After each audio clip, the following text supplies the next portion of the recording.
of Trustees of Marriage Congregation of Jehovah Witnesses and against BXB. Morning, my lords. Lords, I appear for the appellants in this case, together with my learned friends, Ms. Foster and Mr. Brady, and for the respondents, Mr. Counsel QC and Mr. Bradley.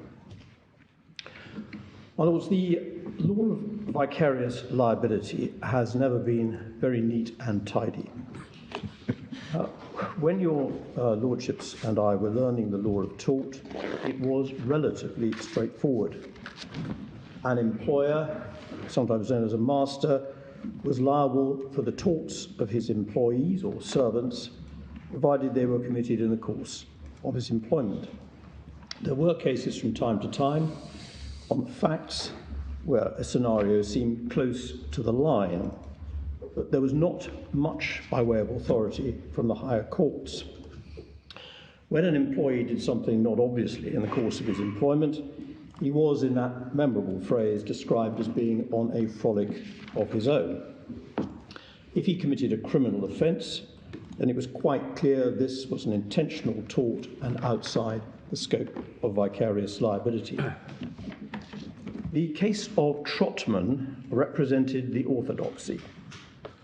Then came Lister versus Hesley Hall, now more than 20 years ago, when the House of Lords changed or rediscovered the law, resulting in what has become, in effect, a two-stage test for vicarious liability.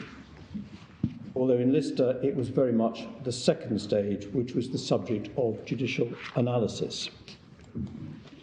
Lister, to put it mildly, has not proved the last word on this topic. The case was about child abuse in an institution, and the analysis of their lordships derived much from Canadian jurisprudence. Other cases on vicarious liability have followed at appellate level. Many have concerned sexual abuse, but by no means all. A number have concerned religious organisations, but by no means all. And a number of claimants have been children, or at least not adults, but by no means all. It is a feature of many of these cases that judges have come to different conclusions as to the legal test and its application.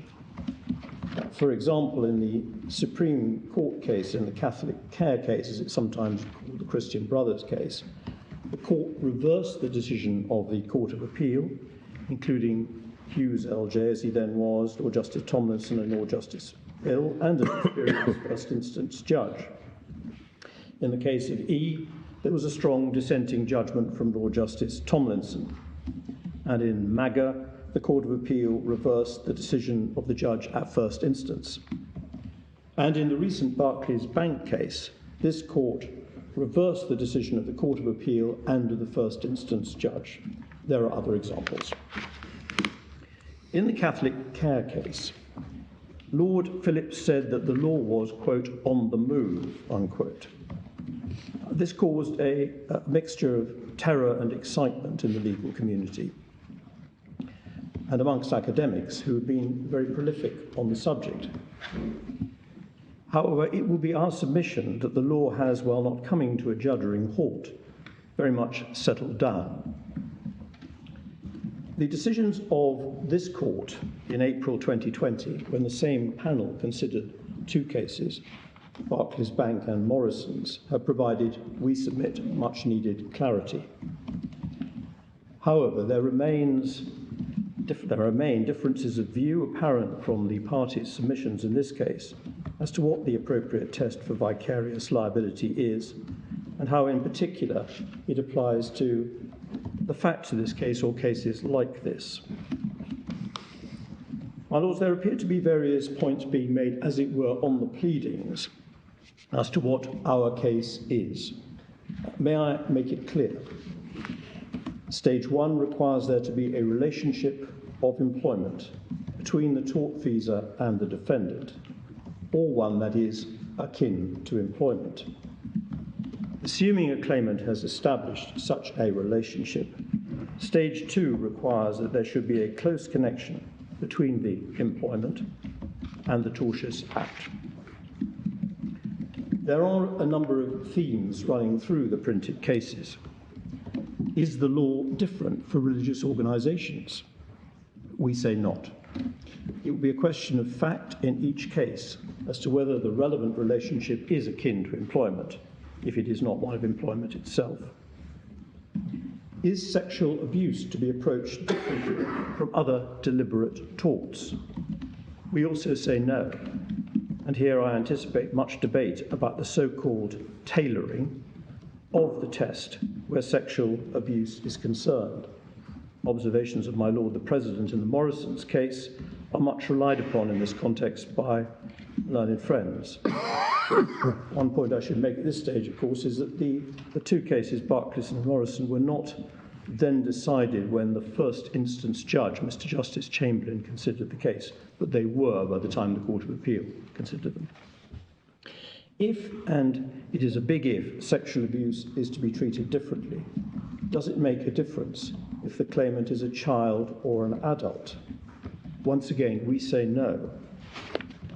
The no different test, but the facts involving an adult may make a close connection harder to establish.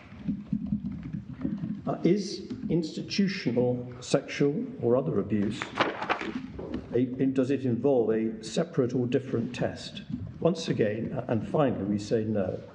But it may be that the abuse of a child in an institution, as in Lister, may mean the closeness of connection is easier to establish. Well, I should say that it is not merely sexual abuse, which has often been found in children's homes or other institutions. Sometimes it has been physical abuse, not sexual abuse itself. And one of the questions that, as it were, is there, as it were, by way of background, is what if Mr. Sewell here had physically assaulted, rather than sexually assaulted, the claimant or her husband? As to stage 1, the tortfeasor, Mark Sewell, was initially a ministerial servant within the congregation, and then an elder of the Barry congregation. He became one approximately 9 months before the rape. And an elder's role is set out in paragraph 14 of the statements of facts and issues. And if I may very briefly take the court to that at page 5 of the key documents bundle.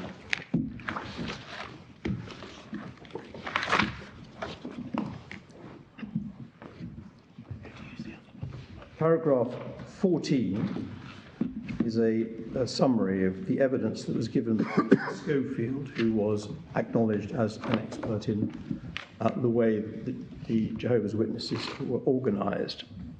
It's paragraph D I'd like to draw the court's attention to particularly. As with all adherents, elders participate in their religious activity on a purely voluntary basis and entirely at their own expense. And this is a quote from the judgment, or retired from such and have family responsibilities. Elders are not under compulsion or obligation to any legal or natural person to engage in any particular religious activity. They are not required to make any particular pledge or promise of obedience or loyalty to others within the governing structure of the organisation. And there is therefore no relationship between an elder and a circuit overseer in the way that there is, for example, between a pastor and a bishop. To the extent that elders engage in any religious activities, they do so voluntarily out of love for God and neighbour in accordance with their personal knowledge and understanding of the Bible. Elders are free to decide, based on their personal circumstances, whether to accept a request to perform a particular religious activity, such as conducting a religious service or participating in a pastoral visit. An adherent is free to stop serving as an elder at any time. Mr. Sewell had a full-time job, secular employment, as did his wife. He owned his own home. He did not receive income or any benefit in kind from the congregation. He was never reimbursed for out-of-pocket expenses. An elder doesn't have to wear particular garbs or vestments, so that in our submission, none of the indicia of employment exist or a relationship akin to employment. And as to stage 2, which really only comes into the analysis if a stage 1 akin to employment, and nobody suggests there was employment here, is established. It is submitted that the close connection test requires a very much closer connection between the employment and the tortious act than was the case here. What happened here was, to use Lord Justice Mayall's words in the Court of Appeal, quote, did not occur while Mark Sewell was performing any religious duty, close quote. As the court is aware, it happened after the two couples, who were very much the same age, had been first evangelizing, had gone to a public house, and then returned to the Sewell's home, which had no special status, as Lord Justice Mayall's noted. The couples had been friends for some time. Their children got on well. They went on holiday together before and after the rape. In fact, Sewell knew the claimant's husband before joining Jehovah's Witnesses. There was a work connection, apparently, between the two men. Mr. Sewell was self-employed, running his own cleaning business throughout the relevant period. For reasons that we advance in our printed case, we say that the Court of Appeal and the judge at first instance were wrong to conclude that the close connection, stage 2 of the analysis, had been established. This was not a child in a closed institution, and it is submitted that this decision by the Court of Appeal takes the law further than any previous decision, and it is not consistent with recent authority of this court. Are you going to deal with some sort of basics about the putative employment relationship? I mean, who appointed Sewell? Who could dismiss Sewell? Who could control his conduct, and so on? I will be doing that if I may. And what I was proposing to do is to now take the court to the main authorities and then come back and deal with the particular facts of the case. Well, both sides have exercised quite a lot of restraint in terms of assembling the bundle of authorities. It could have been very much larger, but I hope that in the course of the authorities that I will show you, and in the course of the authorities that we have before the court, even if not all cases are before you, there is enough from those other cases referred to, which will suffice for our party's purposes. Can I begin by going to the case of Lister?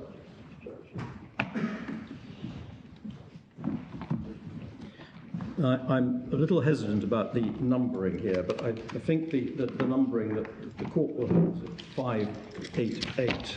Yes.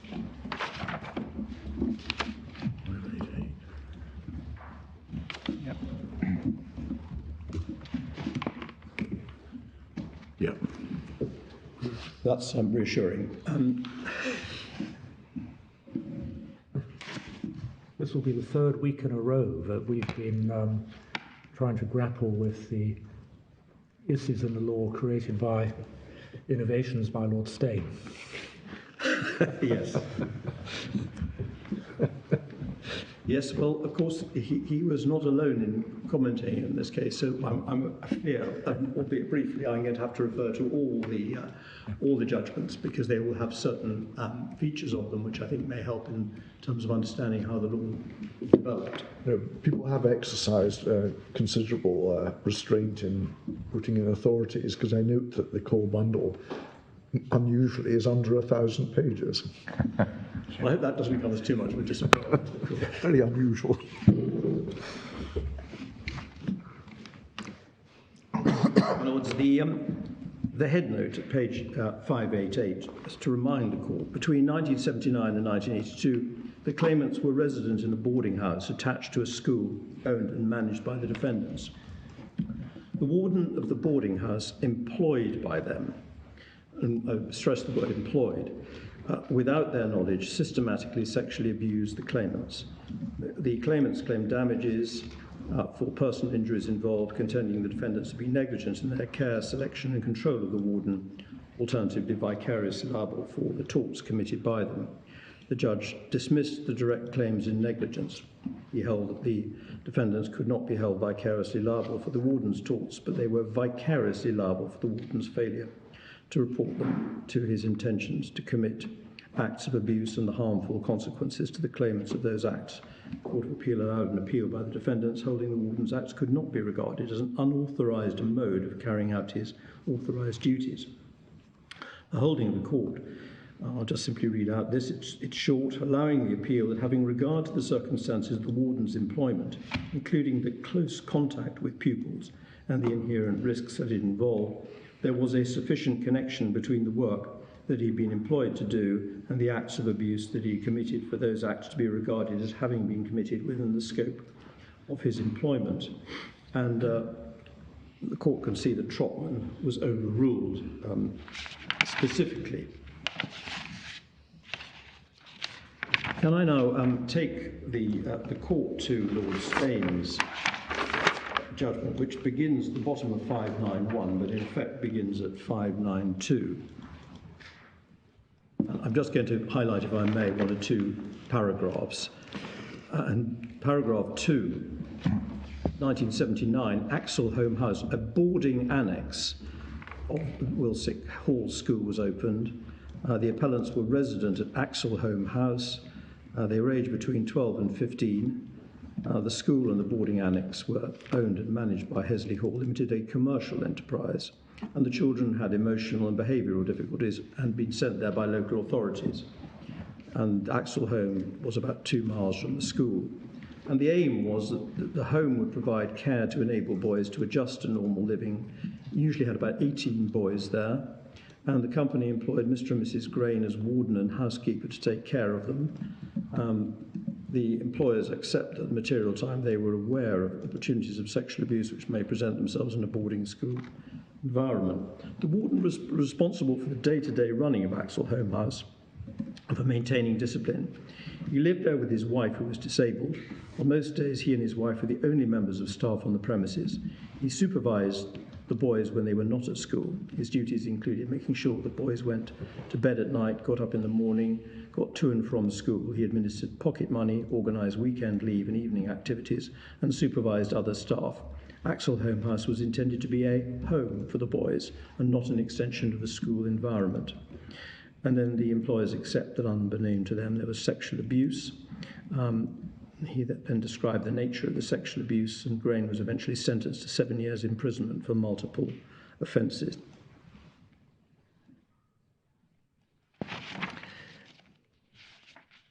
The judgment of Lord Steyn refers to decisions of the Canadian Supreme Court and discusses at paragraph 13 onwards, the perspective of principle. He says at paragraph 13, it is right to acknowledge at once that Trotman was a carefully considered and reasoned decision, the leading judgment given by Lady Justice Butler Bloss, whose views are entitled to great weight. Nevertheless, our allegiance must be to legal principle. That is a subject to which I now turn. And this is an important statement we submit. Vicarious liability is legal responsibility imposed on an employer, although he is himself free from blame, for a tort committed by his employee in the course of his employment. Fleming observed the formula represented a compromise between conflicting policies.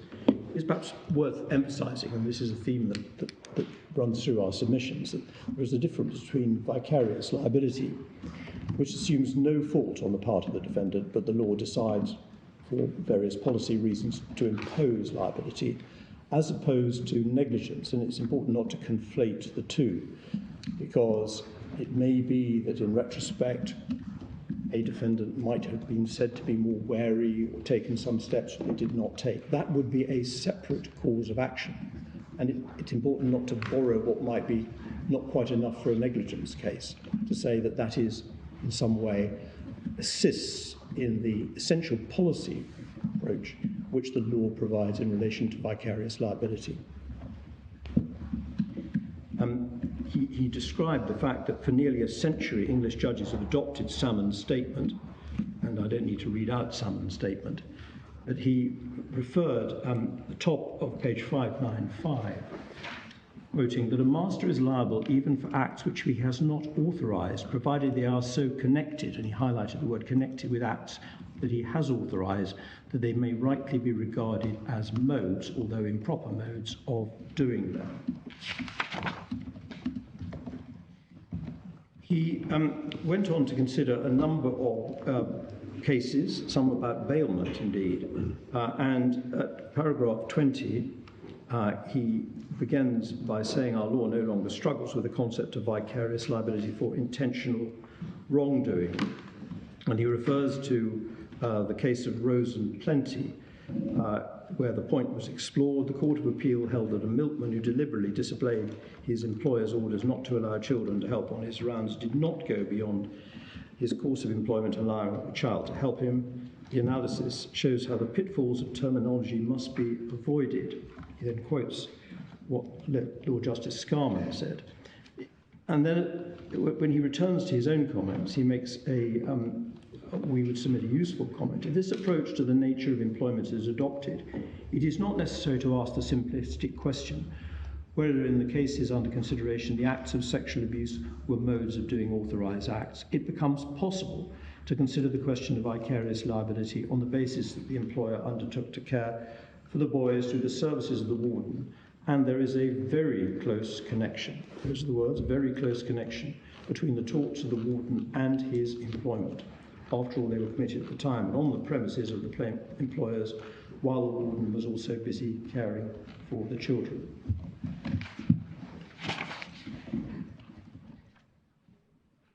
He said at paragraph 27 at page 599 that he'd been greatly assisted by the luminous and illuminating judgments of the Canadian Supreme Court, and suggested that it would always be useful to look at these cases.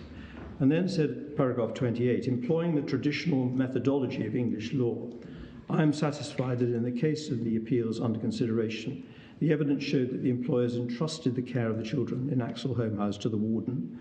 The question is whether the warden's torts were so closely connected with his employment that it would be fair and just to hold the employers vicariously liable.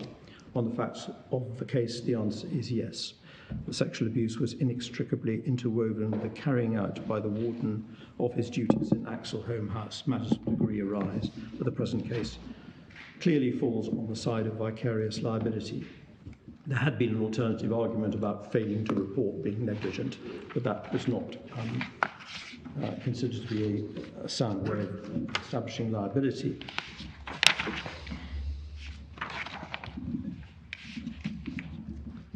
Can I draw attention to Lord Clyde's judgment at paragraph 48, which is page 604.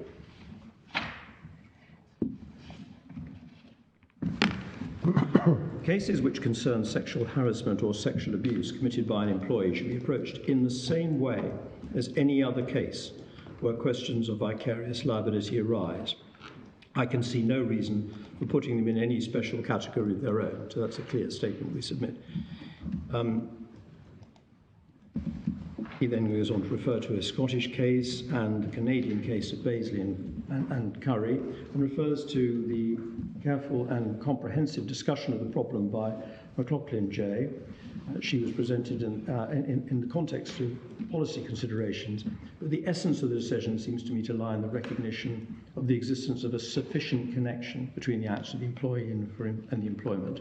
This in turn was explored by various factors, by reference to which the strength of the connection can be established. And then at 50, he turned to the facts of the case. It appears the care and safekeeping of the boys had been entrusted to the defendants, and they in turn had been entrusted their care and safekeeping so far as the running of the boarding house was concerned. That gave him access to the premises. And this is an important point which finds its echo in other judgments, but the opportunity to be at the premises would not of itself constitute a sufficient connection. between his wrongful actings and his employment, in addition to the opportunity which access gave him, his position as warden and the close contact with the boys of the work created a sufficient connection, and that he performed, going on down the paragraph, the function in a way that was an abuse of his position and an abnegation of his duty does not sever the connection with the employment.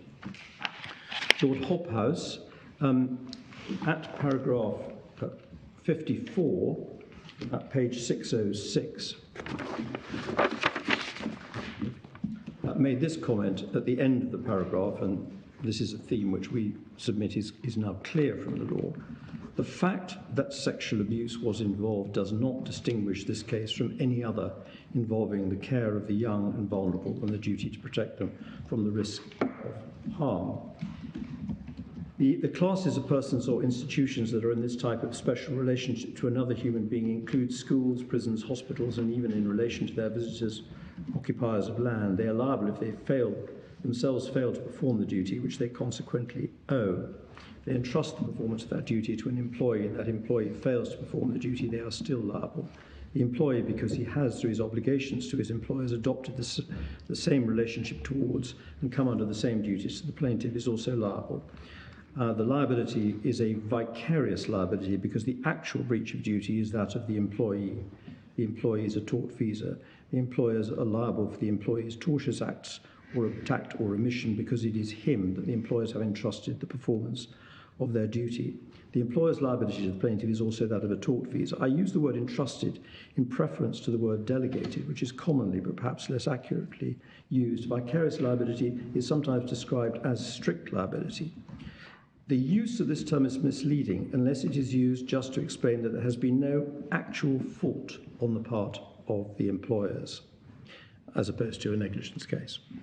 The liability of the employers derives from their voluntary assumption of the relationship towards the plaintiff and the duties that arise from that relationship, and their choosing to entrust the performance of those duties to their servant. Where these conditions satisfy, the motive of the employee and the fact that he's doing something expressly forbidden and is serving only his own ends does not negative the various liability for his breach of delegated duty, although we'll come in subsequent cases to look at where motive comes into the analysis, but it certainly doesn't negate the possibility of there being vicarious liability.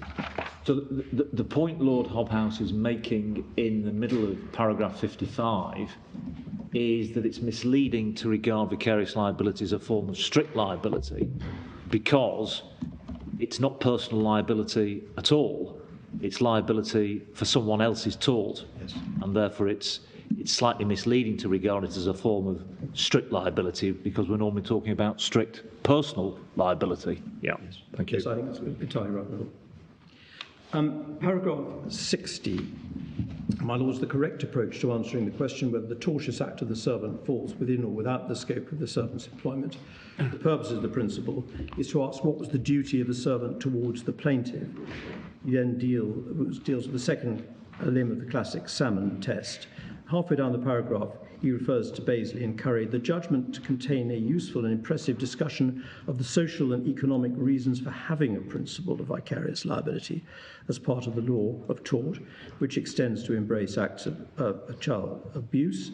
But, and this is important observation we submit, but an exposition of the policy reasons for a rule or even a description is not the same as defining the criteria for its application. Legal rules have to have a greater degree of clarity and definition than is provided by simply explaining the reasons for the existence of the rule and the social need for it, instructive though they may be. In English law, that clarity is provided by the application of the criterion to which I have referred, derived from the English authorities. There is a theme that's taken up in subsequent cases that it's possible sometimes to obscure what is the policy reasons for the existence of the doctrine as being in some way a substitute for the actual legal test. Going back just for a moment to the middle of paragraph 55, what Lord Hobhouse says there strikes me as being rather unorthodox. He says, just about in the middle, the employers are liable for the employee's tortious act or omission because it's to him that the employers have entrusted the performance of their duty. The employer's liability to the plaintiff is also that of a tortfeasor. That's essentially effectively treating the employer as being under a non-delegable duty, so that they remain under the duty to the children here, and if the person whom they've entrusted the performance of their duty commits a tort, then they are liable also as tortfeasors. Whatever else it is, I don't think that's an orthodox. I don't think, with respect, it is orthodox, and that's all the judges took a slightly different approach to the basis of it. The non-delegable duty doctrine, which of course has been developed since the Woodland case, is, we submit, separate and apart from this. Yeah. And in his use of the word entrustment, he's not using an expression used by other judges. But we do submit nonetheless that his observations about the difference between the policy reasons for the doctrine as a whole existing and what the test is are valuable.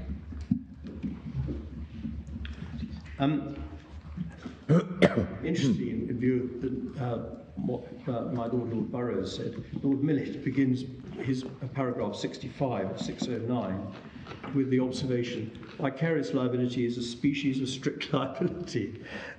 It's not premised, although I think this is correct, it's not premised on any culpable act or omission on the part of the employer.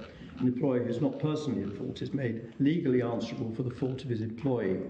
It's best to understand this as a loss distribution device. He refers to Attier and Fleming. And can I take the court down towards the bottom of paragraph 65? He's describing the various passages he's quoted, and he says, these passages are not to be read as confining the doctrine to cases where the employer is carrying on business for profit. They are based on the more general idea that a person who employs another for his own ends inevitably creates a risk that the employee will commit a legal wrong. The employer's objectives cannot be achieved without a serious risk of the employee committing the kind of wrong which he has in fact committed. The employer ought to be liable. The fact that his employment gave the employee the opportunity is not enough to make the employer liable. He is liable only if the risk is one which experience shows is inherent in the nature of the business. He refers at paragraph 69, page 610, to the Salmon test.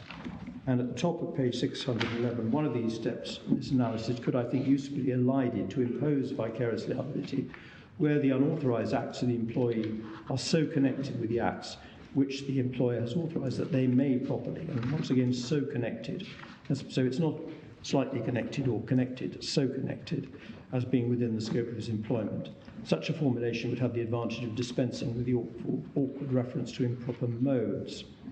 He then goes on to say at paragraph 70, but the precise terminology is not critical. The Salmon test in either formulation is not a statutory definition, but a guide to the principled application of the law to diverse factual situations. What is critical is that attention should be directed to the closeness of the connection between the employee's duties and his wrongdoing, and not to verbal formulae. Yes, the focus clearly there is on the closeness of the connection with authorised activities at this stage. Yes. Yes, rather than a more amorphous connection merely with status, for example. Yes, we would submit that's correct. Paragraph 79, as I said, there were references to bailment, but what he concludes at the paragraph 79 is, and this is the last sentence, given that the employer's liability does not arise from the law of bailment, it is not immediately apparent that it should make any reference that the victims were boys that the wrongdoing took the form of sexual abuse and it was committed for the personal gratification of the employee. And then this next paragraph is important. Employers have long been held vicariously liable in appropriate circumstances for assaults committed by their employees. Clearly, an employer is liable where he has placed the employee in a situation where he may be expected on occasions to have resort to personal violence, where the employee was held vicariously liable for a criminal assault committed by his employee while attempting to repossess his employer's property. Equally clearly, the employee is not liable for an assault by his employee on a customer merely because it was the result of a quarrel arising out of his employment. Those are the sort of cases where, as I said, on the facts, there always were decisions one way or another. The case was decided partly on the ground the customer had paid for the petrol, was driving away, and when he was assaulted, and partly on the ground he was assaulted because he threatened to report the attendant to his employer. The reasoning has been criticised, and the better view may be that the employer was not liable because it was no part of the duties of the pump attendant to keep order. Attention must be concentrated on the closeness of the connection between the act of the employee and the duties he is engaged to perform, broadly defined. And then finally, from this case, and I'm sorry to have taken a little time on it, but it is as it were, the beginning. Of course, that's all before the Mahmood decision. Yeah. Yes. It doesn't look, well, one might query how far that can stand, Yes. those statements, in the light of that later decision. But I think this is so. I mean, the Lister case is a number of different ways of looking at the particular problem from different judges. But what I think is clear is that the closeness of the connection is at the centre of the analysis of all the judges, and also the fact that there is no special rule for sexual abuse. That I think we can clearly derive from that decision. And paragraph 82, in the present case, the warden's duties provided him with the opportunity to commit indecent assaults on the boys for his own sexual gratification, but that in itself is not enough to make the school liable. And this is a useful illustration. The same would be true of the groundsman or of the school porter. But there was far more to it than that. And then he goes on to say the school was responsible for the care and the welfare of the boys. It entrusted that responsibility to the warden. He was employed to discharge the school's responsibility to the boys. For this purpose, the school entrusted them to his care. He did not merely take advantage of the opportunity, he abused the special position which the school had placed him to discharge his responsibilities. And it's not necessary to conduct a detailed dissection of the kind which the Supreme Court of Canada embarked on. I would regard this, he says at paragraph 83, in accordance with not only with ordinary principles deducible from the authorities, but with the underlying rationale of vicarious liability. Experience shows that in the case of boarding schools, prisons, nursing homes, old people's homes, geriatric wards, and other residential homes for the young or vulnerable, there is an inherent risk that indecent assaults on the residents will be committed by those placed in authority over them, particularly if they're in close proximity to them and occupying a position of trust. That clearly is an observation, meaning that there may be more likely to be a close connection in those sort of circumstances, which of course very far from the facts of this case. well, I mean, yes, but the fact he hasn't said religious organisations might be regarded as just because there hadn't been any cases at that particular point. I mean, it would be difficult as a summary to miss out what's some of the subsequent cases. Yes, but of course the cases on the religious organisations are not all the same in terms of the facts. And for example, the Catholic welfare case, there, as we'll come to briefly, that was a case of a school, a boarding school, and whether it was a religious or other denomination, in the sense the principle of a closed institution is one where it is not inevitable, but it is more likely there will be a close connection. But of course, they were considering the law generally, but in the light of a secular school here. But our submission is that the religious organisations are not, as it were, to be regarded differently. One looks at the particular facts of the case, whether it's religious or secular, and decides whether or not, A, there is employment, and B, whether there is sufficient closeness of connection. The Dubai aluminium case, although very far from the facts of most of these cases, contains a useful statement of the rule. The case begins at 503.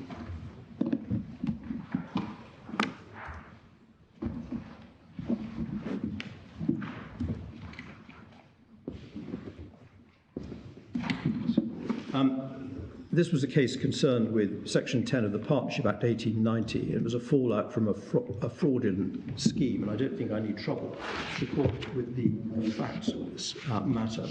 But at page 511, there's a useful analysis of the test, which I think is quite illuminating. At paragraph 20, he's talking about the present case. The essence of the claim advanced by Dubai Aluminium, this is at page 511, against Mr. Amherst is that he and Mr. Salam engaged in a criminal conspiracy to defraud Dubai Aluminium. Mr. Amherst drafted the consultancy agreement and other agreements in furtherance of this conspiracy. Needless to say, Mr. Amherst had no authority from his partners to conduct himself in this manner, nor is there any question of conduct of this nature being part of the ordinary course of the business of the firm. He had authority to draft commercial agreements. He had no authority to draft a commercial agreement for the dishonest purpose of furthering a criminal conspiracy. But this latter fact does not of itself mean that the firm is exempt from liability for his wrongful conduct. Whether an act or omission was done in the ordinary course of a firm's business cannot be decided simply by considering whether the partner was authorised by his co-partners to do the very act that he did. The reason for this lies in the legal policy underlying vicarious liability. The underlying legal policy is based on the recognition that carrying on a business enterprise necessarily involves risk to others. It involves the risk that it will be harmed by wrongful acts committed by the agents through whom the business is carried on. When those risks ripen into loss, it's just that the business should be responsible for compensating the person who's been wronged. This policy reason dictates that liability for agents should not be strictly confined to acts done within the employer's authority. Negligence can be expected to occur from time to time. Everyone makes mistakes at times. Additionally, it's a fact of life and therefore expected. Those who carry on business, sometimes their agents may exceed the bounds of their authority, etc. It's fair to allocate the risk of losses thus arising to the businesses rather than leave those wrong with the sole remedy. If then the authority is not the touchstone, what is? Lord Denny, MR, once said on the question, the cases are baffling. Perhaps the best general answer is that the wrongful conduct must be so closely connected with the acts the partner or employee was authorised to do for the purposes of liability of the firm or the employer to third parties. The wrongful conduct may fairly and properly be regarded as done by the partner while acting in the ordinary course of the firm's business or the employee's employment. And he referred to what Lord Millett had said and what Lord Steyn had said and what Justice McLaughlin said in Bazley and Curry. To the same effect, Professor Attia's monograph, Vicarious Liability, the Master ought to be liable for all torts which can fairly be regarded. In these formulations, the phrase is may fairly and properly regarded, can be said and can fairly be regarded, betoken a value judgment by the court. The conclusion is a conclusion of law based on primary fact rather than a simple question of fact. Now I'll come on to the Catholic Welfare Society case. Variously called the Institute of various claimants, first the Institute of the Brothers of Christian Schools, and the decision of the Supreme Court is at 722. I should say that the decision of the Supreme Court reversed the decision of the Court of Appeal and the decision of the first instance judge, and was also a variance of a Scottish decision on almost identical facts. So there was a difference of opinion between experienced judges, and Lord Justice Hughes gave the leading judgment in the Court of Appeal's judgment. So this was a case we would submit close to the line, although it is notable that Lord Philip was very confident that this was a case where it was stronger than an ordinary employer-employee case. Not all judges had agreed. The court included Baroness Hale, who went on, as we will see, to make comments about the law of vicarious liability. The judgment was given by Lord Phillips. The facts are, of course, important. I think they are the facts, at least, are summarised adequately in the headnote. I have to say, having read the headnote a couple of times and then read the judgments, I felt a certain sympathy for the law reporter in trying to encapsulate in headnote what the holding was. So I'm not prepared to take you to what the holding was. Not that I'm afraid of what the holding says, but I'm not sure that it's terribly illuminating. Facts, however, are, I think, helpfully set out. The Institute was a lay Roman Catholic order. Its mission was to provide a Christian education to children. Its members took vows of chastity, poverty and obedience and lived a communal life together as brothers, following a strict code of conduct and obeying the orders of their superiors. They renounced any salaries payable for their teaching work, which were instead paid to a charitable trust for the benefit of the Institute, which was itself an unincorporated association. In return, the Institute met all the brothers' material needs. The diocesan bodies responsible under the statute for managing a Roman Catholic boys' residential school left it to the Institute to nominate a brother to act as headmaster and appoint other brothers to teach there. The brothers' teachers lived communally within the school grounds. In the 1990s, evidence emerged of serious sexual and physical abuse of boys by brother teachers, spanning more than 3 decades. Almost 200 former pupils brought claims for damages against various representatives of the diocese and the Institute. On a preliminary issue, the judge determined that the defendants with vicarious liability for any abuse which could be established were the 2 diocesan bodies which had been responsible under statute for management of the school during the relevant period and had employed the brother teachers. The Court of Appeal upheld this decision, and the diocesan bodies appealed on the grounds that the Institute should share vicarious liability for the acts of brother members. Lord Phillips gave the judgment.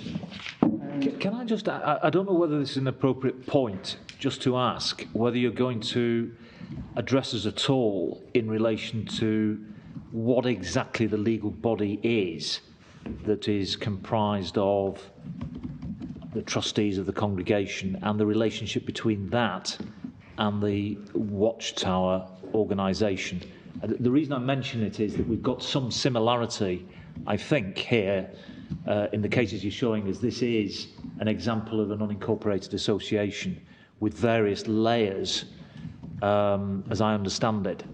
That is right, and I will be coming onto that if I may. But okay. Well, take it in when you want to take it. Grateful for that. But they are complicated, and one of the arguments in the Catholic Care case was the Institute was spread all over the world. Is it appropriate for there to be vicarious liability for all these various bodies who are just De Salle brothers who are part of all sorts of institutions elsewhere?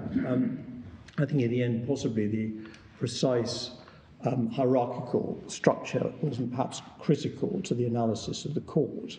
I think what was critical was whether or not those who were responsible, whoever they were and however the hierarchy was organised, whether it was appropriate that there should be vicarious liability having regard to the quasi-employment situation and the fact that there was a close connection.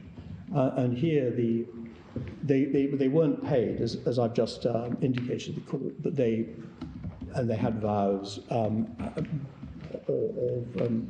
which meant that their money, they were cared for, they lived in the community.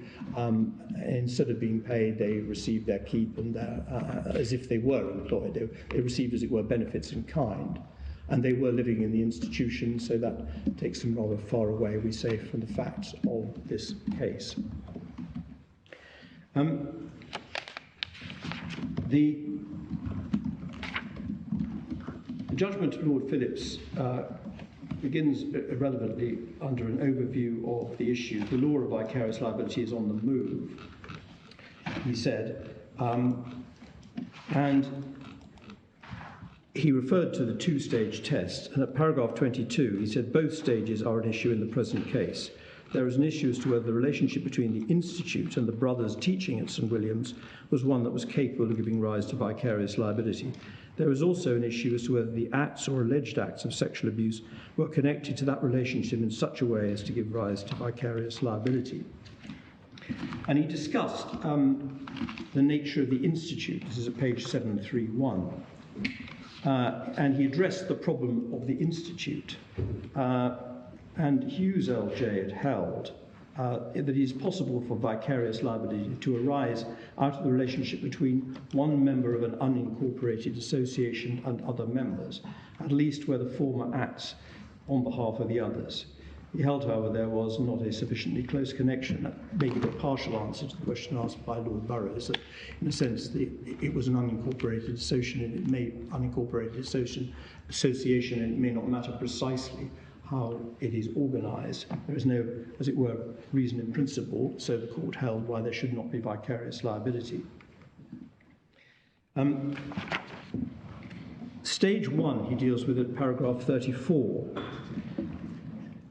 Vicarious liability is a long-standing and vitally important part of the common law of tort. A glance at the table of cases in Clark and Linsell shows the majority of modern cases is not an individual but a corporate identity. In most of them, vicarious liability is likely to be the basis upon which the defendant was sued. The policy objective underlying vicarious liability is to ensure, so far as it's fair, just and reasonable, that liability for tortious wrong is borne by a defendant with the means to compensate the victim. Such defendants can usually be expected to ensure, so that the risk is more widely spread. It is for the court to identify the policy reasons why it is fair, just and reasonable to impose vicarious liability. Where the criteria satisfy the policy reasons for imposing liability should apply. As Lord Hobhouse pointed out, the policy reasons are not the same as the criteria. However, Lord Phillips said one cannot consider our one without the other, and the two sometimes overlap. He then set out, I'm not going to read it out because it's featured so often in the cases that followed, what he described as there were 5 reasons. There was no difficulty identifying a number of policy reasons that usually make it fair, just, and reasonable to impose vicarious liability on the employer when these criteria are satisfied. He then sets them out, 5 of them. Now, it appears, we'll come to this in due course, that judges had, following this decision, tended sometimes to say this was the test, and this is how you approached a case of vicarious liability, by seeing how the facts married up to those 5 tests. Whereas, in fact, I think what he was saying clearly was these are policy. There may be explanations as to why vicarious liability exists, but when somebody simply doesn't analyse it in those terms. And that is, in fact, the approach taken by the Court of Appeal in the Barclays Bank case was simply to say these are the 5 matters that you take into account when deciding what vicarious liability, whether it should apply. And this court said that was the wrong approach. Or at the very least, I think it relegated these policy considerations to a rather lesser role in the analysis.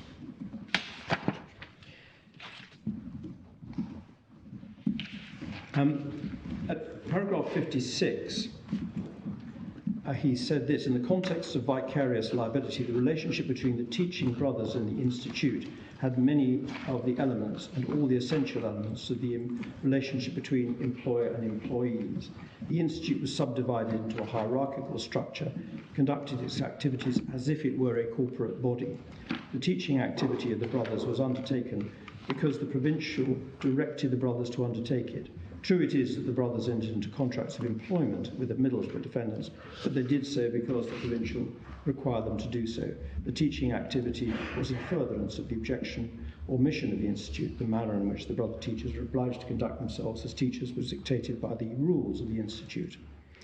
And the relationship between teacher brothers and the institute differed from that of the relationship between employer and employee, in that the brothers were bound to the institute not by contract but by their vows. Far from the institute paying the brothers, they entered into deeds under which they were obliged to transfer all their earnings to the institute, but their needs were catered for. Neither of these differences, he said, was material. Indeed, they rendered the relationship between the brothers and the institute closer than that of employer and employees. Hughes LJ held that the brothers no more acted on behalf of the institute than any member of a professional organisation who accepts employment with that status is acting on behalf of the organisation when he does his job. I do not agree with this analysis. The business of the institute was not to train teachers or to confer status on them. It was to provide Christian teaching for boys. All members of the institute were united in that objective. The relationship between the individual teacher brothers and the institute was directed to achieving that objective. For these reasons, I considered the relationship between the teaching brothers was sufficiently akin to that of employer and employees to satisfy stage 1. There is a simpler analysis, he said, leads to the conclusion that stage 1 was satisfied, provided that a brother was acting for the common purpose of the brothers as an incorporated association. The relationship between them would be sufficient to satisfy stage 1, just as in the case of the action of a membership of a partnership. Had one of the brothers injured a pedestrian when negligently driving a vehicle owned by the Institute in order to collect groceries for the community, few would question the Institute was vicariously liable for his tort.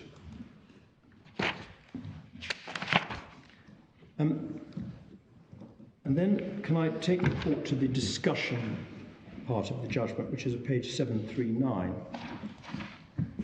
I think is the origin of the word tailoring. Paragraph 83, page 739, under the heading discussion, sexual abuse of children is now recognised as a widespread evil, and the Criminal Records Bureau was established under the Police Act to reduce the risk by enabling screening. In the Lister case, Lord Clyde said that cases of sexual abuse by an employee should be approached in the same way as other cases in the context of vicarious liability.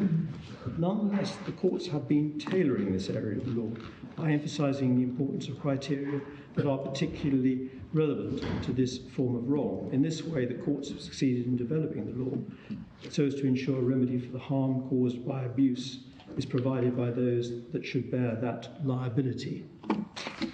Where those who abuse children have been members of a particular church or religious order and have committed the abuse in the course of carrying out activities in that capacity, claimants have had difficulty in establishing a conventional relationship with employer-employee. What has weighed with the courts has been the fact that the relationship has facilitated the commission of the abuse by placing the abusers in a position where they enjoyed both physical proximity to their victims and the influence of authority over them as teachers and men of God. The precise criteria for imposing vicarious liability for sexual abuse are still in the course of refinement by judicial decision, and sexual abuse of children may be facilitated in a number of different circumstances. There is currently concern about possible abuse in the entertainment industry, not concerned. It's concerned with the liability of bodies that have, in pursuance of their own interest, caused their employees or persons in a relationship similar to that of employees to have access to children in circumstances where abuse had been facilitated. And he talks then about the closeness of connection, a strong causative link. And he decided at a page, under this case, page 740, that stage 1 was established because the relationship between the brothers and the Institute was much closer than that of employment. And at stage 2, he referred at paragraph 92 that the boys were vulnerable, triply vulnerable, for various reasons, and there was a very close connection between the brother teacher's employment in the school and the sexual abuse that they committed, or must, for present purposes, be assumed to be committed. There was no CRB at the time, but the risk was recognised as demonstrated by the prohibition or touching of the children in the chapter in the rule dealing with chastity. No doubt the status of a brother was treated by the managers as an assurance the children could safely be entrusted. The placement, which they also resided, greatly enhanced the risk of abuse by them if they had a propensity for such misconduct. He said it was not a borderline case.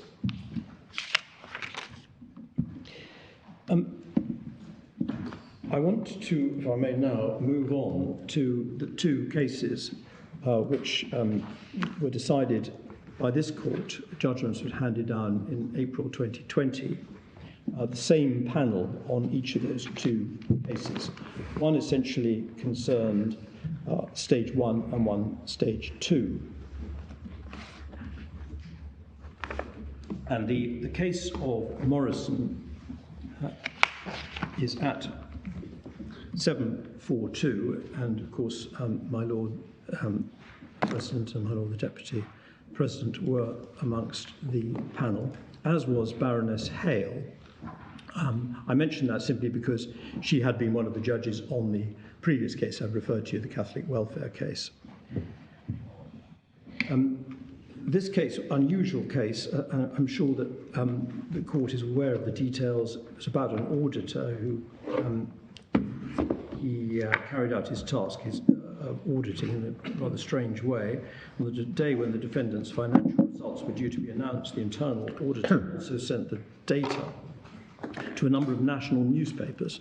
The claimants, employees of the defendant whose personal data had been disclosed, brought claims against the defendant for damages for breach of confidence and misuse of private information on the basis that the defendant was vicariously liable for the internal auditor's wrongdoing.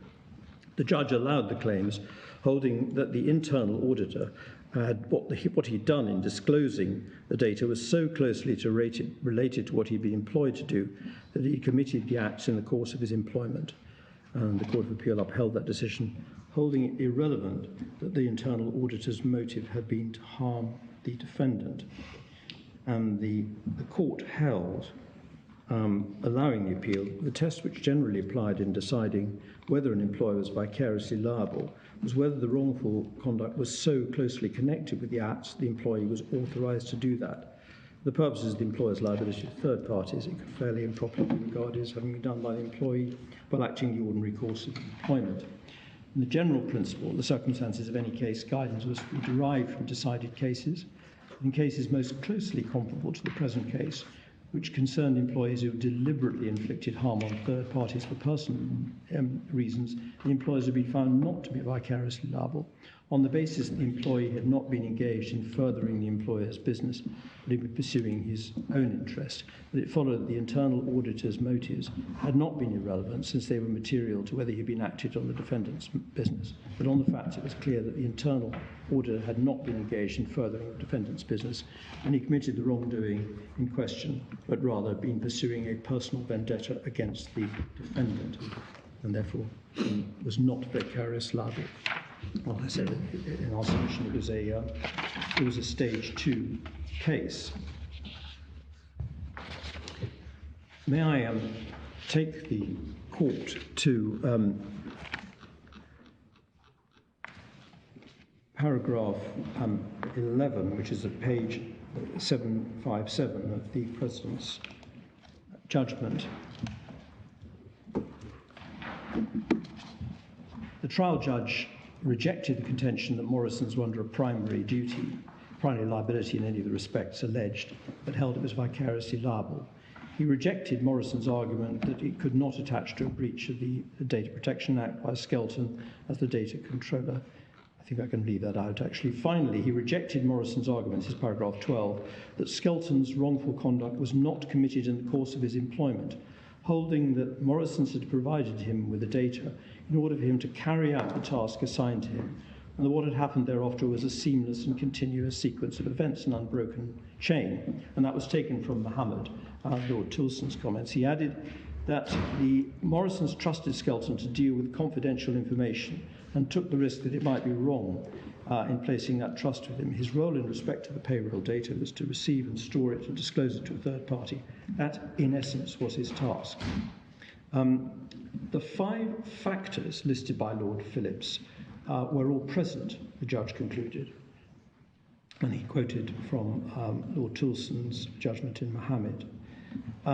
Paragraph 14, in relation to the question whether on the facts Morrisons were vicariously liable for Skelton's wrongdoing, the court found at paragraph 72 the tortious acts of Mr. Skelton in sending the claimant's data to third parties were, in our view, within the field of activities assigned to him by Morrisons.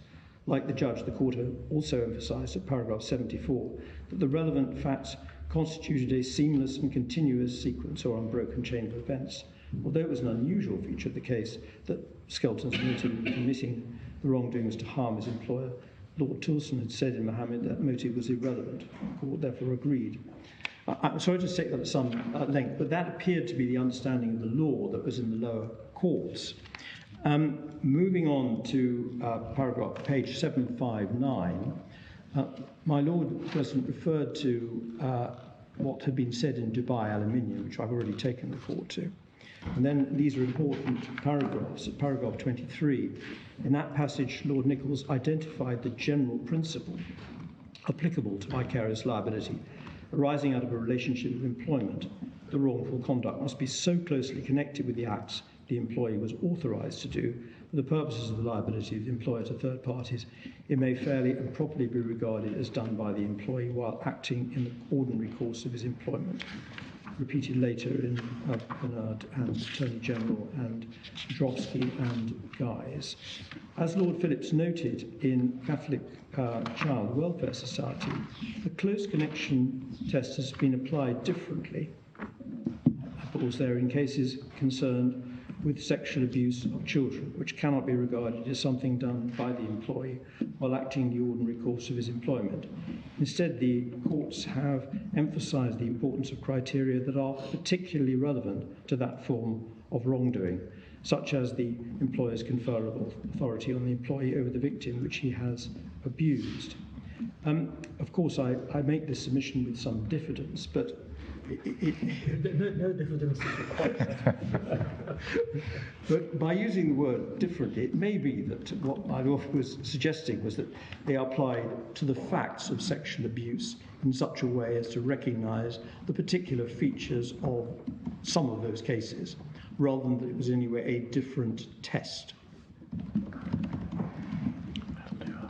The general principle set out by Lord Nichols in Dubai Aluminium, like many other principles of law, has to be applied with regard to the circumstances of the case before the court and the assistance provided by previous court decisions. The words fairly and properly are not therefore intended as an invitation to decide cases according to their personal sense of justice, but require them to consider how the guidance derived from decided cases furnishes a solution to the case before the court.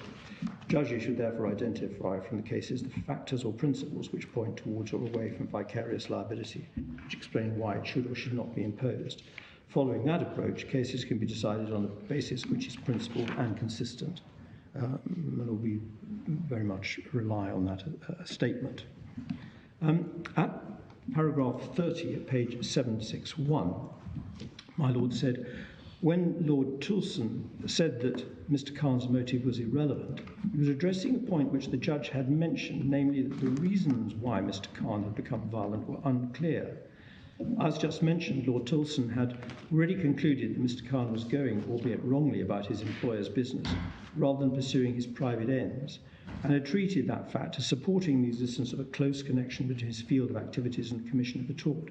Having reached that conclusion, the reason why Mr. Khan had become so enraged as to assault the motorist could not make a material difference. That is all I believe that the remark, Mr. Khan's motive is irrelevant, was intended to convey. When coming on to vicarious liability in the present case, my Lord said this: it follows from the foregoing that the judge and the Court of Appeal misunderstood the principles governing vicarious liability in a number of relevant respects, of which the following were particularly important. First, the disclosure of the data on the internet did not form part of Skelton's functions or field of activities, in the sense in which those words were used by Lord Toulson. It was not an act he was authorised to do. Secondly, the fact that the 5 factors listed by Lord Phillips were all present was nothing to the point. Those factors concerned the question of whether the wrongdoing in question was so connected with employment that vicarious liability ought to be imposed, but with the distinct question whether in the case of wrongdoing committed by someone who was not an employee, the relationship between the wrongdoer and the defendant was sufficiently akin to employment as to one to which the doctrine of vicarious liability should apply. We would comment, i.e. a stage 1 test. Thirdly, although there was a close temporal link, disclosing internet temporal causal connection does not itself satisfy the close connection test.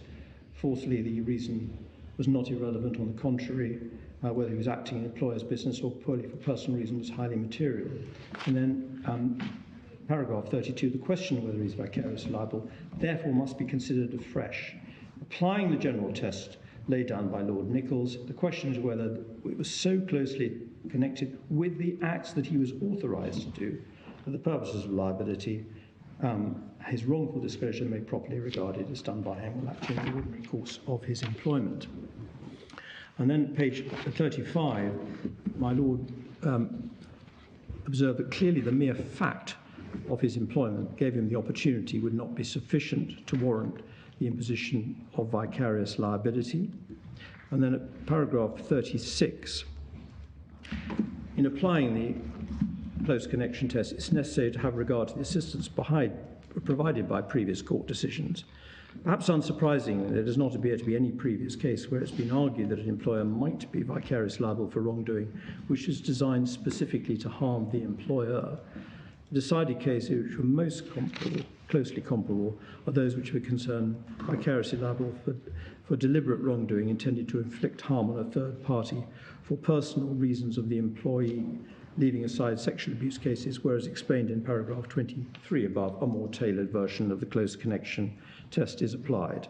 And my learned friends rely on this paragraph and the previous paragraph to suggest that this court and the courts below should be looking at sexual abuse case in a tailoring way, in such a way that is different from the way that a court would approach other cases.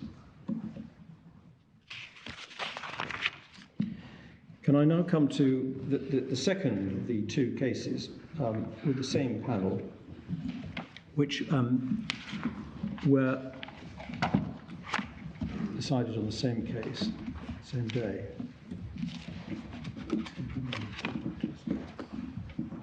Yes, it's at page 429.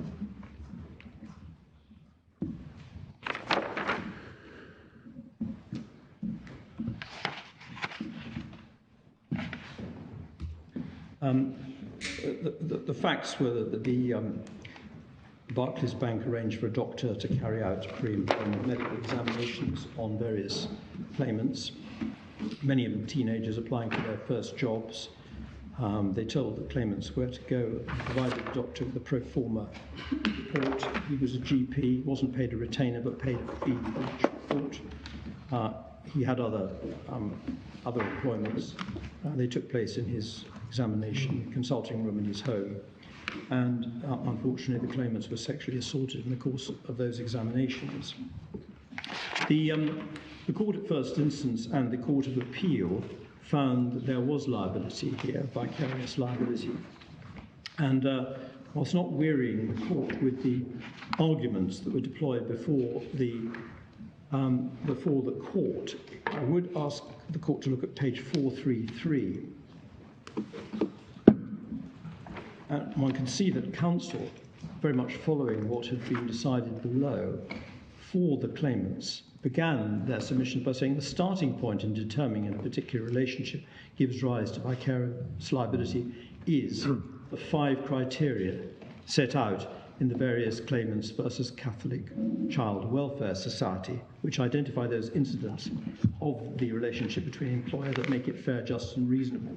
And that was very much the approach that the Court of Appeal took, so that when the argument was, well, we're looking here at an independent contractor, which traditionally had been approached differently, the response was, well, we don't use that sort of classification any longer.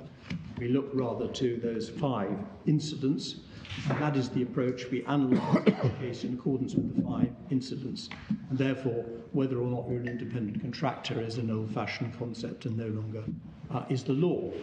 And the appeal was concerned with whether that was in fact correct. Baroness Hale gave the leading judgment, and at page 434 she referred to the fact that the law was on the move. She referred to the 2 elements which have to be shown before a person can be made vicariously liable. And she said, historically, in leaving aside relationships such as agency and partnership, that was limited to the relationship between employer and employee, but that has now been somewhat broadened, and that is the subject matter of this case.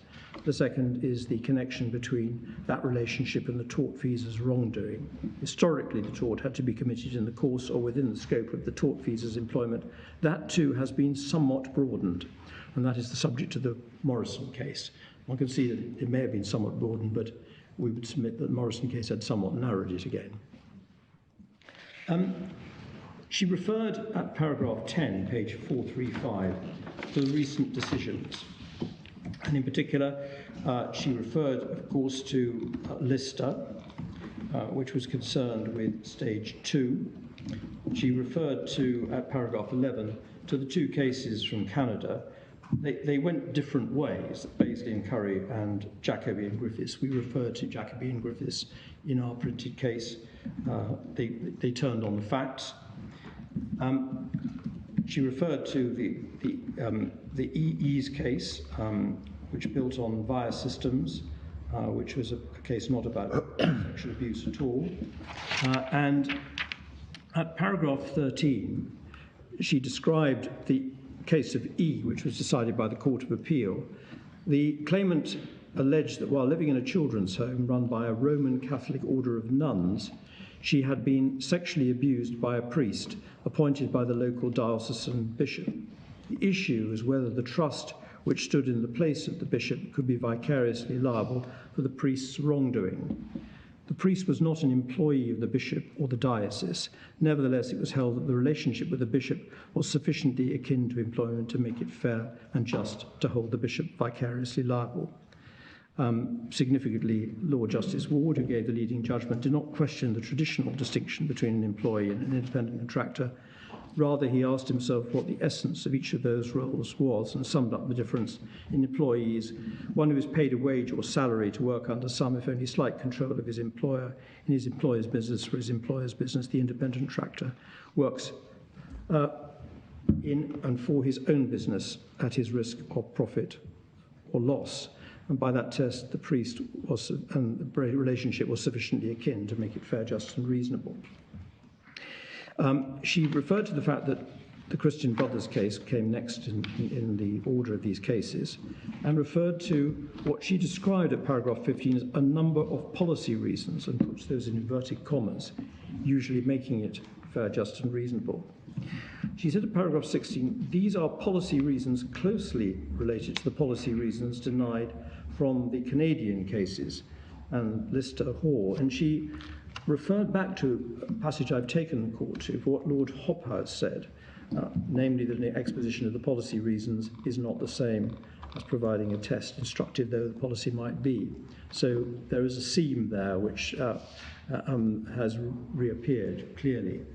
The passage was cited by Ward in E's case, followed by this. My own view is that one cannot understand how the law relating to vicarious liability has developed, nor how, if at all, it should develop without being aware of the various strands of policy which have informed that development.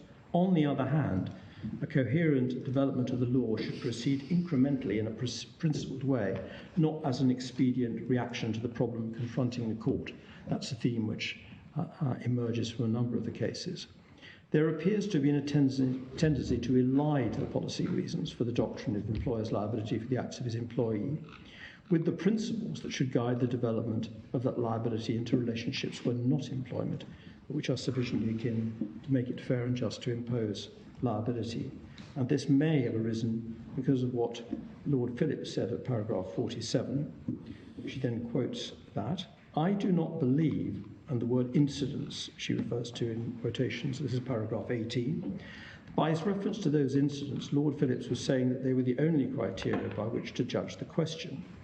This is for two reasons. First, Ward LJ had adopted the test of akin to employment, but he had not asked himself whether those 5 incidents were present. He'd conducted a searching inquiry as to whether the relationship was more akin to employment than anything else.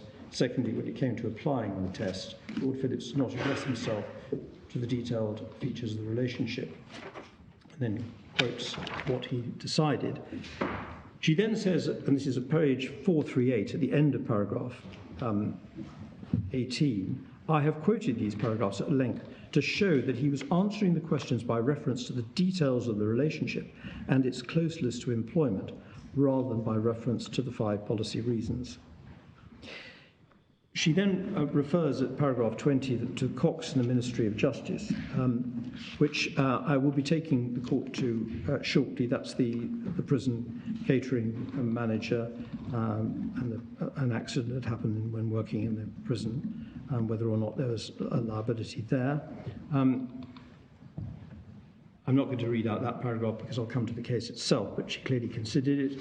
Lord Reid, she said, went on to refer to Lord Phillips' citation of E's case and the sufficiently akin to employment, to his application of that test to the fact of the Christian Brothers' activities, and emphasised this new general approach was not special to cases of alleged sexual abuse. We, of course, endorse that. He repeated the distinction between integrated activities and activities entirely attributable to the conduct of a recognisable independent business of the tortfeasor or some other person, and he pointed out the reference to business and enterprise did not mean that the employer's activities had to be commercial in nature, and therefore had no difficulty in concluding there was vicarious liability for the prisoner's tort. So, at paragraph 27, when the court decided that the doctor here was an independent contractor, what she said was this: the question, therefore, is, as it always has been, whether the tortfeasor is carrying on business on his own account or whether he is in a relationship akin to employment with the defendant. In doubtful cases, the 5 incidents identified by Lord Phillips may be helpful in identifying a relationship which is sufficiently analogous to employment to make it fair, just and reasonable to impose vicarious liability. Although they were enunciated in the context of non-commercial enterprises, they may be relevant in deciding whether workers who may be technically self-employed or agency workers are effectively part and parcel of the employer's business. But the key, as it was in Christian Brothers and Arms, will usually lie in understanding the details of the relationship. Where it is clear the tortfeasor is carrying on his own independent business, it is not necessary to consider the 5 incidents. Now, clearly, this isn't the case we're dealing with, a classic independent contractor case, as that's normally understood. But nonetheless, what the court said about the role of the 5 incidents or the 5 policy reasons was important. And the test is always whether or not the relationship was either employment or sufficiently akin to employment. To pass the stage 1 test, I said I would refer to Cox, which can be found at 490. So it's no part of your submissions that there's any help to be given to us on our facts about the distinction between employment and an independent contractor as such? The particular, whether or not there should be liability for the acts of an independent contractor falls at the first hurdle, we say, because on those facts there wasn't a relationship akin to employment. And the court should be looking very carefully in a case whether it is what we might call traditionally an independent contractor, to see whether or not there is a relationship akin to employment. In doing that, the policy reasons which appeared to predominate in the analysis before these 2 cases can be relegated to very much the background, and there should be a much more careful evaluation of the particular facts which may or may not give rise to the appropriate relationship.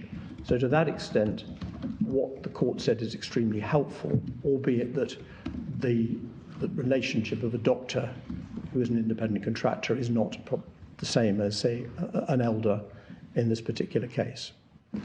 Yes, I suppose what I'm driving at is, it seems pretty clear-cut after the Barclays case that at stage 1, if you've got a classic independent contractor, that more or less stops any further inquiry. In our facts, we're clearly not dealing with anything that could be regarded as a distinction between employment and independent contractor as such. But it's no part of your submission, is it, that we have to think analogously to independent contractors? I think in the sense that what we say is that the way that the elder was given a particular role was such, and the way that the claimant was a member of the congregation was such that they had free will. The relationship between an elder or ministerial servant and those who attended the congregation was such that these were adults who were taking decisions, albeit in a context which was partly religious and partly secular, because of course they had lives very much on the outside as well. That is not a relationship akin to employment. It may not be an independent contractor in the way that the courts have traditionally used, but it is a relationship which is very different from one of employment. The fact that it is possible in a religious context to have an employment relationship is not in dispute, although it has to be said that the cases have been quite difficult even in that area, so that, for example, in the E versus English case, there is a powerful dissenting judgment from Lord Justice Tomlinson, who did not think that was akin to employment, However, there's no doubt that the priest in that case was effectively employed, albeit that because of the nature of the Catholic Church, the money was received voluntarily. But there was a clear hierarchy with the bishop, and he was provided with accommodation. And so, rather like with the Catholic welfare case, the court considered, the majority of the judges, that it was sufficiently close to employment to get over stage one. And what we say here is that we're very far away from that, because there was no question of any money, any benefit in kind. There was no official role that the elder had to perform, although he had a role of spiritual guidance, which clearly would have greater or lesser influence, no doubt, according to the individual. But clothing him with some authority of this sort does not take him into the position of being akin to employment, albeit that he may not be an independent contractor in the generally understood sense of that expression.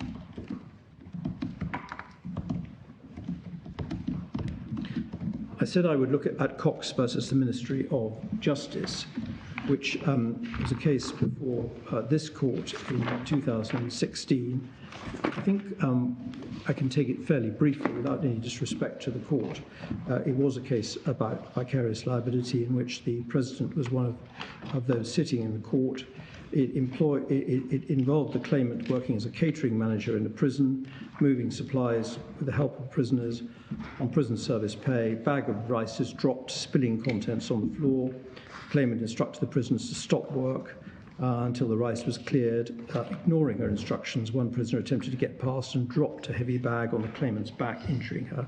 She brought proceedings against the MOJ as defendant and found the prisoner in question being negligent, but dismissed the claim of the defendant was not vicariously liable for that negligence. And then the question was whether there was vicarious liability. And the second holding is the prisoners working in the prison kitchens were integrated into the operation of the prison, so the activities assigned to them by the prison service were integral to the activities it carried out in the furtherance of its aims, in particular the provision of meals for prisoners. The prisoners working in prison kitchens were placed by the prison service in a position where there was a risk that they might commit a variety of negligent acts within the field of activities assigned to them, and the claimant had been injured as a result of the negligence by a prisoner carrying on the activities assigned to him. And therefore, accordingly, the criteria had been met, and since standing back the imposition of such liability was fair, just and reasonable, the defendant was liable. And my Lord Reed began the judgment at page 493 by referring to the fact that the law was on the move, and observed that it has not yet come to a stop, and it was time to take stock as to where it got to so far. This was, of course, before the April decisions, which I've just taken you to.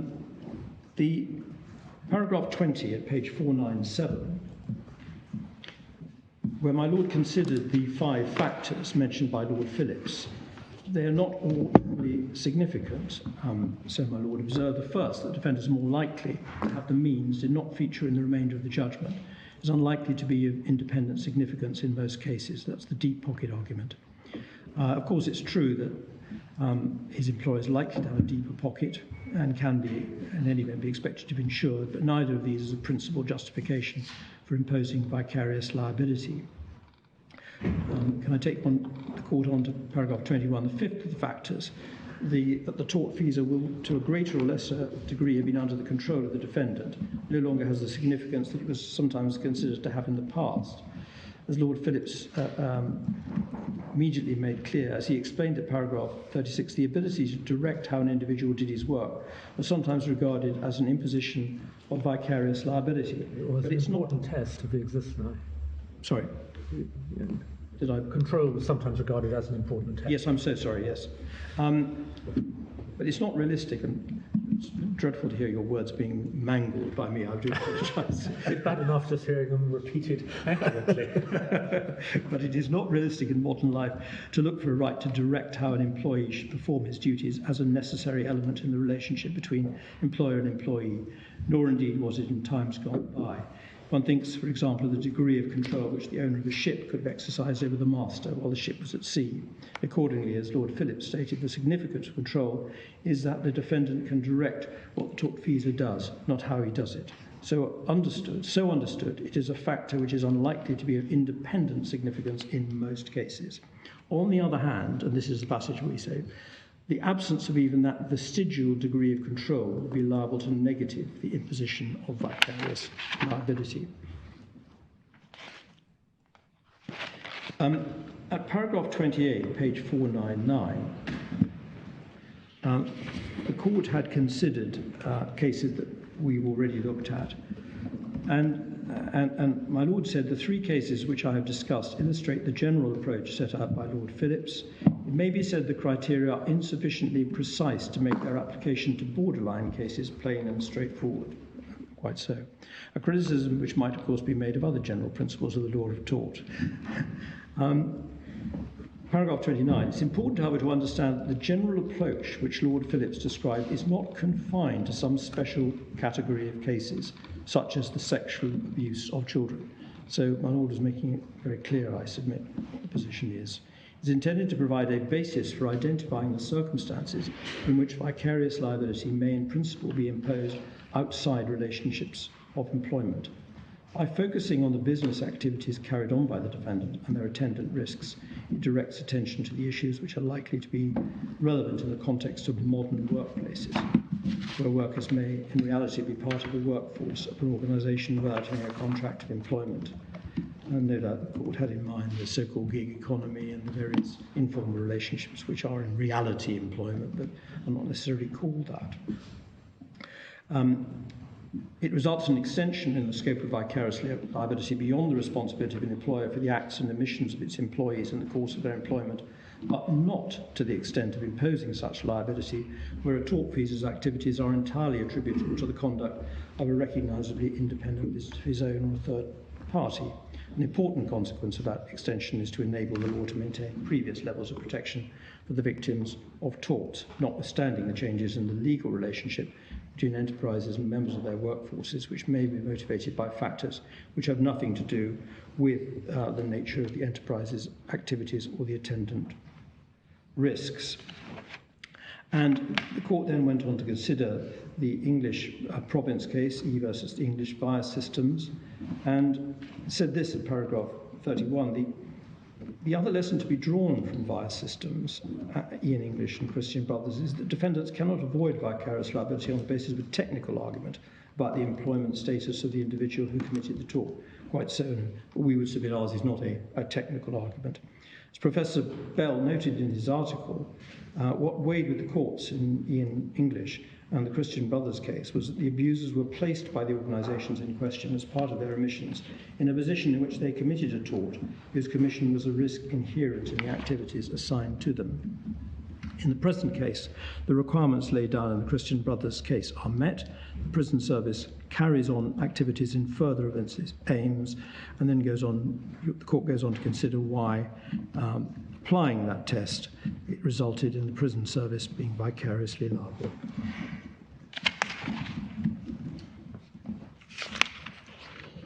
So those are the main cases at the very high level on vicarious liability. There have been two cases which may be of some assistance to the court since then.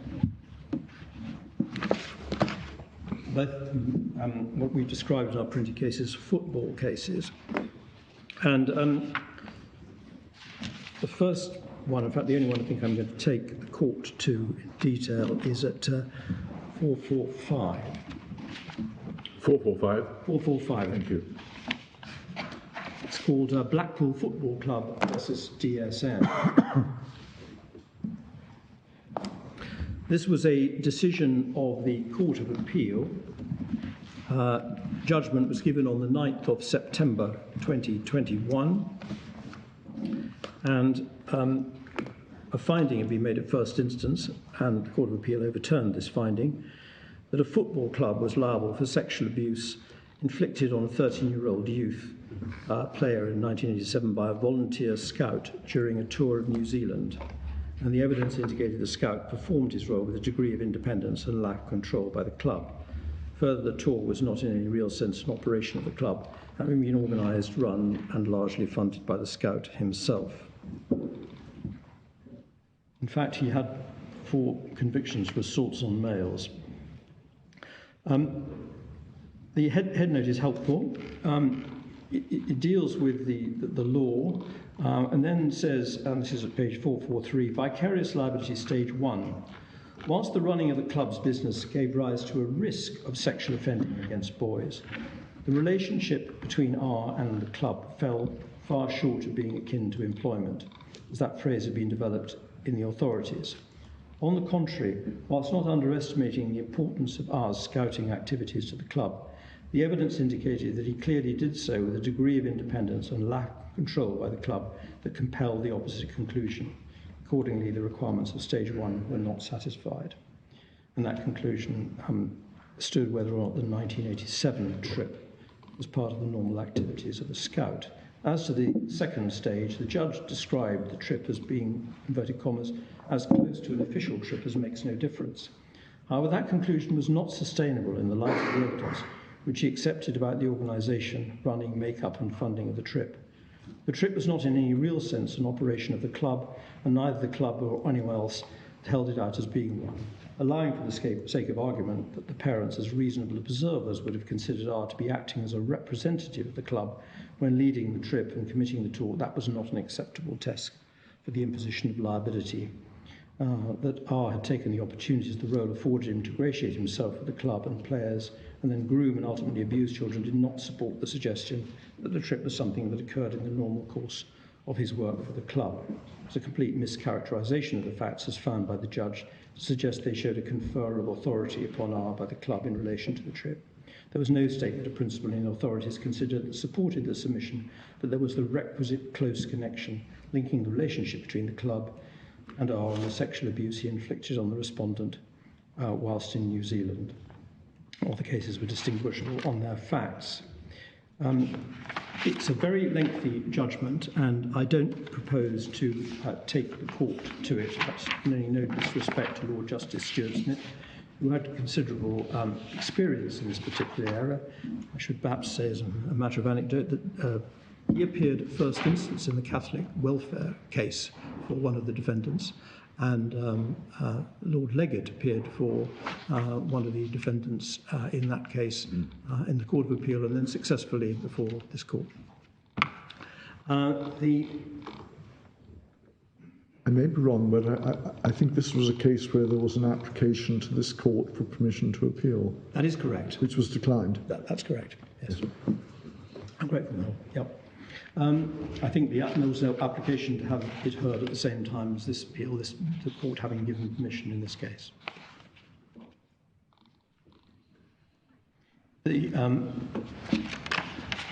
I think probably the relevant paragraphs, just for the court's note, are between 28 and paragraphs 21 and 24. And then there is a useful passage at paragraph 69, and then from 76 to 78. And that's the only passage I think I'm going to specifically take court to, where he says this: the judgment, this is at page 461, the judgment of Lord Reed in Cox's case, with whom other members of the Supreme Court agreed, built upon Lord Phillips's reason in Christian Brothers. In doing so, it provided clarification and development. One such clarification was in relation to control, and referring to the fifth factors, Lord Phillips, the tortfeasor Lord Reed said, and then that's the quote that I've referred to, so I needn't read it out. 78, this observation was made in the dual context of the development of the modern test of the existence of a relationship of master and servant, and the relationship in Cox's case not being one of master and servant or employer-employee, but as being argued a relationship akin to employment. I understand Lord Reed in this passage to be saying the presence or absence of an ability to direct how an individual did his work is unlikely to be of independent significance in most cases. The last sentence, to my mind, is a clear reminder that the presence or particularly absence of control is a material consideration for a court deciding whether or not to impose strict vicarious liability upon D2. It's, in my view, always to be borne in mind as a potential material consideration when deciding whether to extend vicarious liability by incremental analogy from the safe confines of an employer-employee relationship. This is made clear by the last sentence of the passage. And, sorry, I said I was going to be restrained in referring to the judgment. There's quite a useful passage at 465 of paragraph 90. He's picking up what Lady Hale said about perhaps putting Lord Phillips's incidents more to the back of the analysis. He said, this is a matter of principle, paragraph 90. Lady Hale's last sentence is applicable both to stage 1 and stage 2, despite the fact that it's now been reconfirmed that Lord Phillips's factors are concerned with stage 1. It's entirely possible for there to be a relationship between D1 and D2, which would in principle be capable of giving rise to vicarious liability, but for the tortious acts in question fail to satisfy stage 2, because when committing the acts, D2 is acting on his own independent business, or as used to be said, on a frolic of his own. So that expression reappears in the jurisprudence. Yes, the case from which it comes, Joel, had been cited in the Morrison. Yes. Yeah. Yes. I should say, in fairness to my learned friends, that he refers specifically to this case, and it would be useful to point out where he does so, which is at paragraph 96. In BXB's case, the Court of Appeal affirmed the imposition of vicarious liability, this is 467, my lord. The imposition of vicarious liability, one may loosely described as the unincorporated association of Jehovah's Witnesses. So that was the approach that he obviously took in answer to my Lord Burroughs' question. In respect to the rape, she found the stage 1 question to be satisfied by close analogy with the facts of the Christian Brothers case. The elders were the chief conduit of the guidance and teachings of Jehovah's Witnesses. They were not carrying on the business on their own account. Elders were integral to the organisation. The nature of the role was directly controlled by it and by its structure. I think you'll sort of seen what we say about that, but he's only quoting what she said. The judge was entitled to conclude the relationship between elders and the Jehovah's Witnesses one that could be capable of giving rise to vicarious liability. The others agreed. And then she said this, turning to stage 2, Nicola Davis, LJ found that 3 findings of the judge below provided the basis for satisfying the test of close connection because of the tortfeasor's position as an elder, his role and authority within the organisation, and the power which it engendered, so as to make it just and reasonable for the defendants to be held vicariously liability for his tort.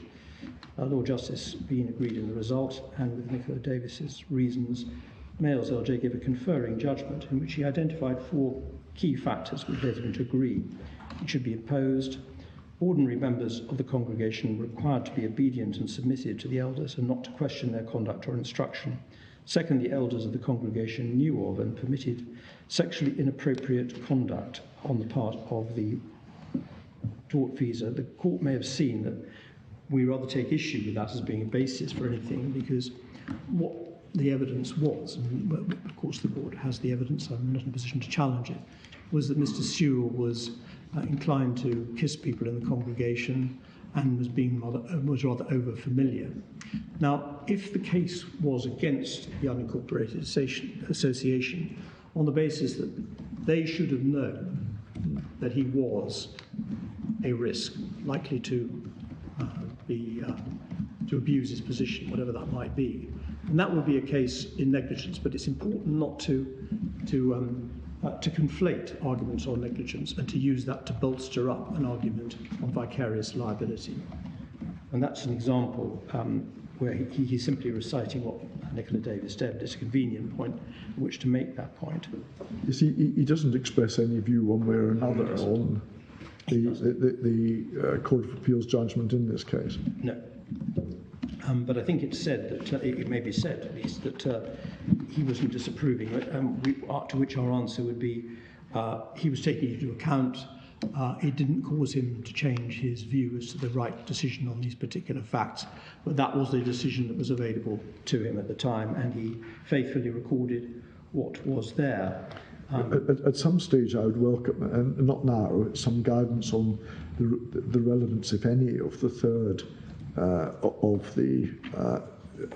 the third of the findings in 97 about the advice by the other elder, the tortfeasor's father, to the stage 2.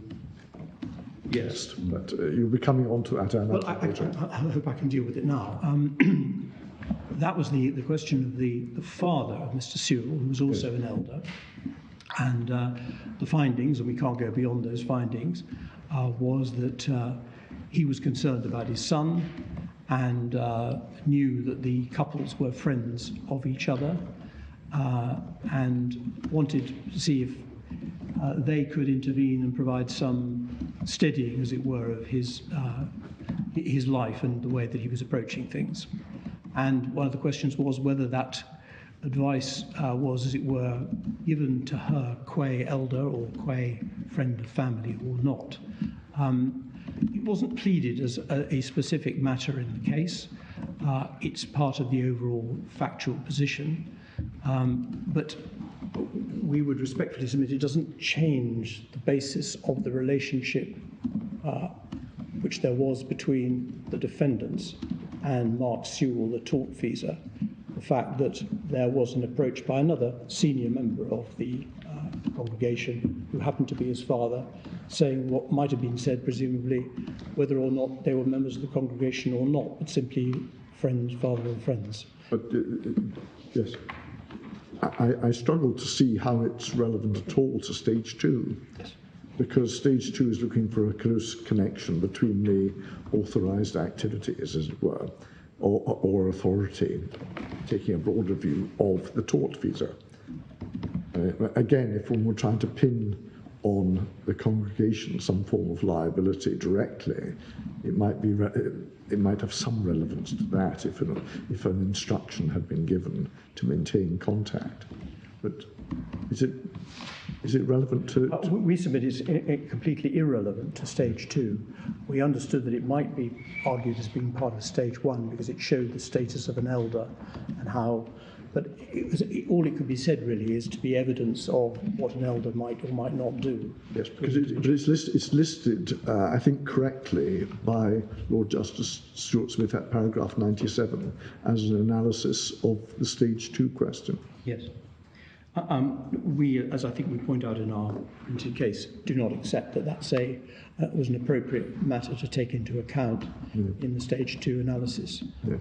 Just as it was not appropriate to take into account this rather vague allegation of negligence in relation to the fact that he was, in some people's eyes, rather over-familiar with other women in the Greece. I mean, it's clearly not relevant to stage 1.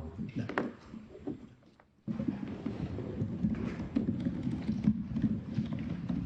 And he also concludes that, fourth, had the advice not been given, the claimant and the husband would have cut off contact with the tortfeasor. Included the rape occurred because of the tortfeasor as an elder and because the claimant was in a position where the risk of sexual abuse of some kind was apparent. It's not an unfair description or paraphrase of the judgment, but it reveals in itself the unsatisfactoriness of the reasoning. As the court is aware, one of the quirks of this particular case is that notwithstanding what had happened, and we don't anyway minimise that, the couples continued to associate and went on holiday afterwards. But the suggestion is, I think, that had it not been for the relationship that originated from the church, they would never have been in the position for this rape to take place.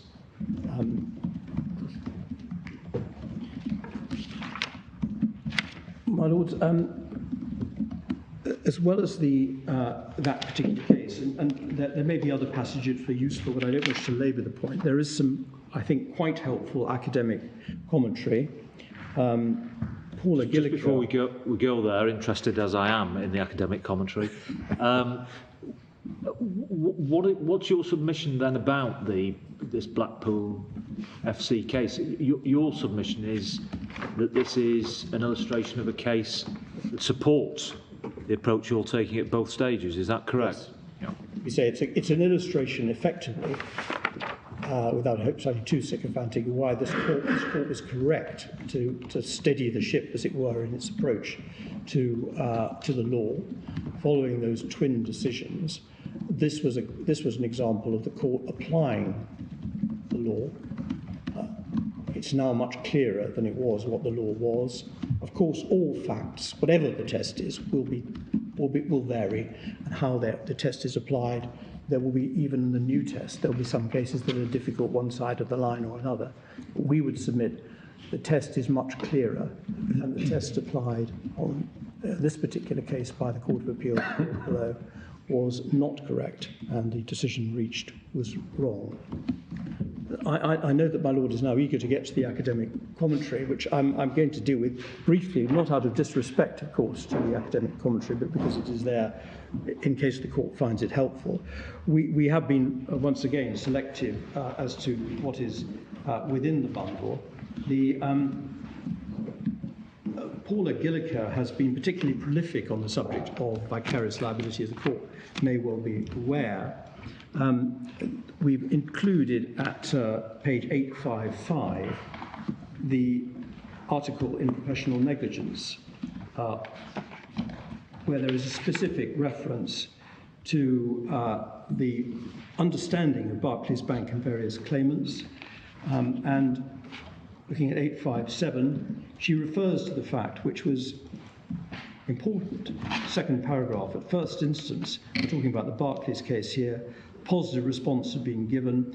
Irwin LJ at the Court of Appeal had gone so far as to question the existence of any bright line test between the independent contractors and employees. So that shows just how far the law appeared to have moved in the view of the Court of Appeal. She also makes the point, which I've already laboured perhaps, about the relegation of the 5 policy factors. She describes this in the middle of 858, and then deals at 859 under the heading Policy, Doubtful Cases and the Relationship Test with this particular case. And I'm not going to read it out, but the court may wish to look at that in due course. It's a useful analysis, as indeed is the conclusion, which can be found at 866. As we have seen in this article, the clear intention of Barclays and Morrison was to slow down, if not halt, the expansion of vicarious liability. In particular, the Supreme Court in these cases sought to reduce the number of cases where policy could be used to justify future extensions of the doctrine. And in doing so, the court advocated a move towards a more principled, incremental approach, a great relief to many commentators, including myself, who expressed concern at the ongoing movement.